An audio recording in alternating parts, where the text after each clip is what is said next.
This video was made possible by Brilliant. Learn with Brilliant for 20% off by being one of the first 200 to sign up at brilliant.org/wenover. A single aircraft carrier is enough to markedly change the level of a nation's military might. These ships are one of the strongest single assets a military can have.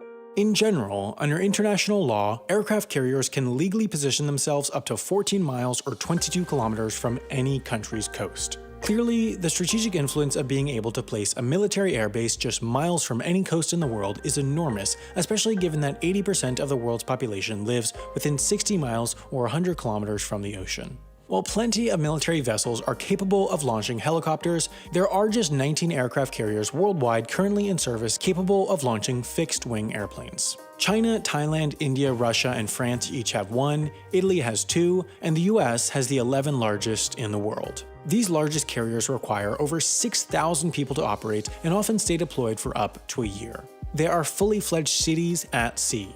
The most advanced aircraft carriers like the French Navy's Charles de Gaulle are capable of launching an aircraft every 30 seconds. That means that, for a brief period, when launching aircraft at its maximum rate, the aircraft carrier Charles de Gaulle becomes busier than Charles de Gaulle Airport in Paris.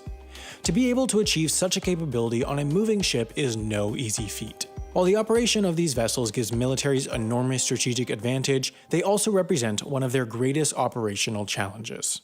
An aircraft carrier's offensive weapon is its aircraft. On board, carriers tend to only have a small number of defensive weapons such as surface-to-air missiles and machine guns. But of course, just like any powerful military asset, these carriers are big targets. It is for this reason that carriers never travel alone while on deployment. While the exact composition can change depending on the mission, the carrier strike groups American carriers travel with are typically made up of a guided missile cruiser equipped with Tomahawk missiles, 2 guided missile destroyers, an attack submarine, and a supply ship.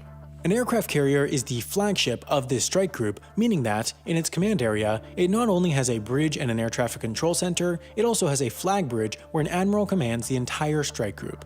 Each of the group's ships serves some combination of offensive and defensive roles. The only exception is the supply ship. Most aircraft carriers don't need regular refueling. All 11 American carriers and the French one are nuclear-powered, meaning they can sail an unlimited distance for 25 years without refueling.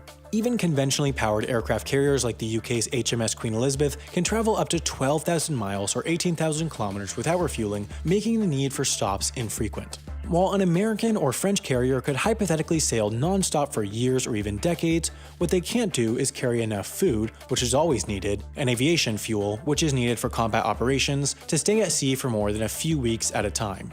It would be inefficient and place the carriers in a position of vulnerability to have to visit a port every few weeks to restock, especially during combat operations, so they don't. They restock while at sea. The supply ships that move as part of the strike group will sail off to a nearby port to take on fuel, ammunition, food, and mail, sail back to the strike group, then match speed and maneuver alongside the carrier. From there, the two ships will shoot lines across to each other. These lines are used to pull hoses over to the carrier, which are used to transfer aviation fuel. To transfer solid supplies, there are two methods. The first is attaching pallets to dollies that wheel cargo over to the carrier like a zipline.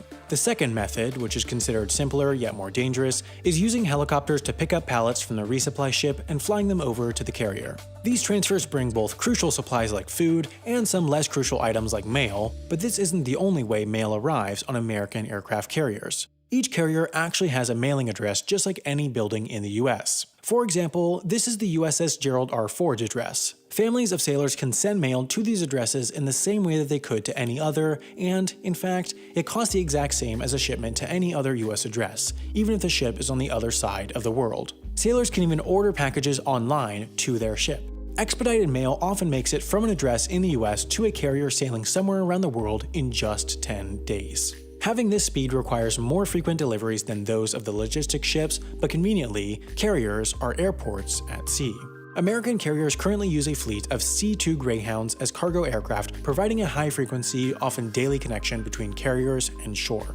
When cruising in the South China Sea, for example, as the USS Ronald Reagan did in November 2018, mail might be sent to Singapore via conventional means. A C-2 Greyhound would then fly from the ship to Singapore, pick up the mail, and fly back to the ship. As carriers sail around the world, the pickup points of the C-2 Greyhounds are continuously shifted to nearby friendly nations. While mail does wonders for increasing crew morale, that's actually the lowest priority cargo for the C-2 Greyhounds. The aircraft are integral for bringing on spare parts for all the carrier's aircraft and transporting VIPs, press, and other individuals to and from the carriers. The C-2 Greyhound is about the same size as an Embraer 145, a civilian aircraft capable of carrying 50 people, so it's not tiny.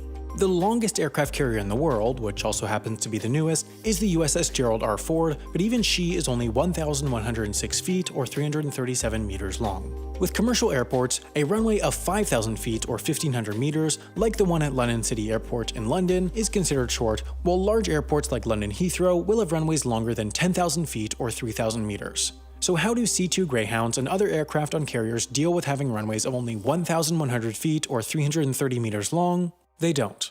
They take off with just 325 feet or 99 meters of space. All US and French carriers use a system of catapults to get aircraft up to takeoff speed within 3 to 4 seconds. This allows these carriers to launch a decently sized aircraft like the C-2 Greyhound with their relatively short decks.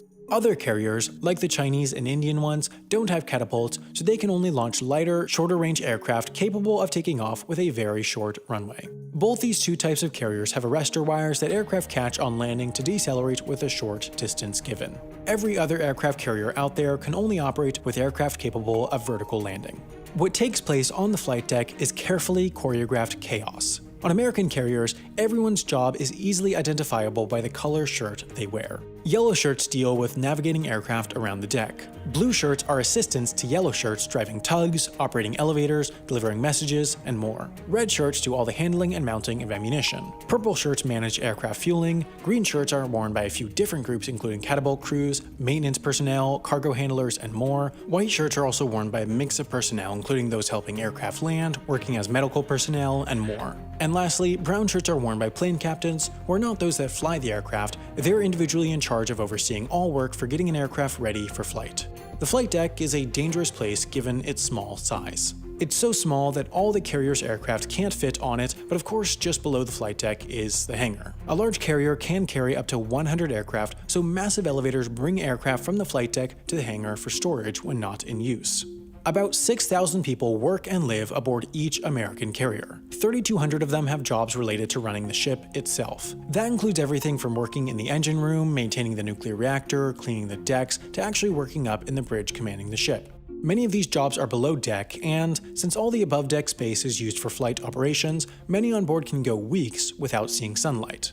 2,500 other personnel are part of the carrier's air wing. If this was an airbase on land, these would be everyone working there, including air traffic controllers, aircraft mechanics, fuelers, pilots, and more. The few hundred remaining personnel work assorted other jobs. In terms of personal space, enlisted personnel, the vast majority of those on board, only get a single bunk in a room with sometimes more than 100 others. Higher-ranked individuals, though, of course have more spacious accommodations. As long-term homes for thousands of people, these ships also have a few small luxuries like stores, gyms, barbershops, lounges, and more, but space is at a premium when 6,000 people are packed into one floating hall, and the mission is paramount. Since their heyday in World War II, some have started to question the place aircraft carriers have in modern warfare. Every operating country aside from the US tend to, at any given moment, have their ships either in combat, in training, or at home. The US tends to use its carriers for a fourth function: power projection. At any given moment, there is almost certainly an American carrier cruising somewhere in the world. In fact, January 2017 was the first time since World War II that there was not an American aircraft carrier on deployment. Even if there wasn't an aircraft carrier on deployment, they're fast. They have a top speed of 35 miles or 56 kilometers per hour, meaning that a Norfolk, Virginia-based carrier could get to the Middle East in just a week. In the Pacific, the US has an even greater advantage since it has the USS Ronald Reagan based in Yokosuka, Japan, from where it could reach the shores of North Korea, for example, in just 29 hours.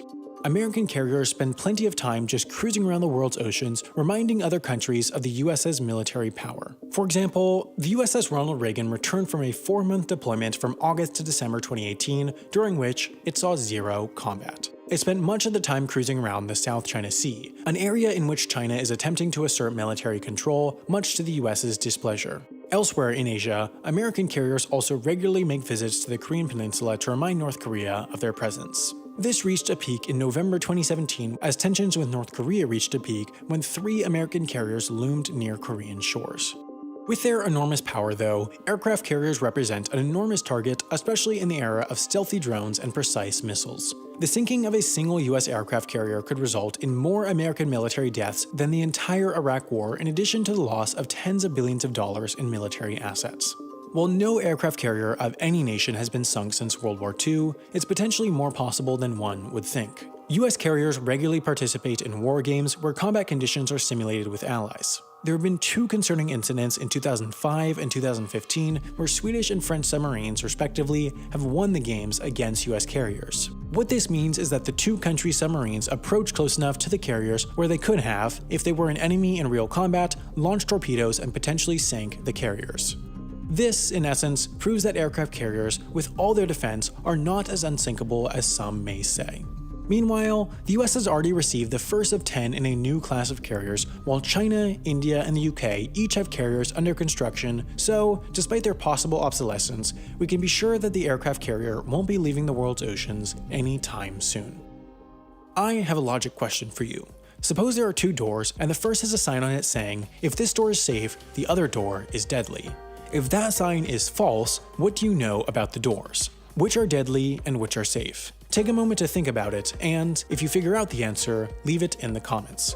This is a question from Brilliant.org's Logic Quiz, which teaches you analytical skills through logical puzzles. That's just one of many superbly designed courses on Brilliant through which you can learn about dozens of topics including group theory, multivariable calculus, statistics, number theory, machine learning, and more. They're experts in teaching scary, complicated subjects in a way in which you can actually understand them by breaking them down into their fundamental principles. Get started learning with Brilliant for free at brilliance.org/Wendover, and then the first 200 that go to that link will get 20% off their annual premium subscription.